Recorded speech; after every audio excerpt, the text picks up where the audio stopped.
En 'n lekker hartlike goeiemôre vir jou. En wat het jy nou beplan vir vandag? Wat gaan jy alles in hierdie dag doen? Miskien het jy werk van gister wat jy moet klaarmaak. Miskien het jy werk van laasweek wat jy moet klaarmaak.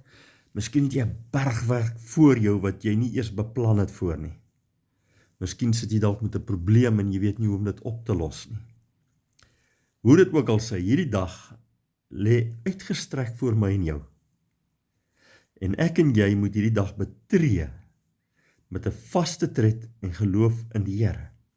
Nou kom ek gee nou vanmôre vir jou net so 'n klein bietjie raad. So 'n klein bietjie hier uit my hart uit.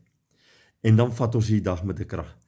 Spreuke 16 vers 3 sê: laat jou werke aan die Here oor, dan sal jou planne uitgevoer word. Hoor jy? Laat jou werke aan die Here oor, dan sal jou planne uitgevoer word.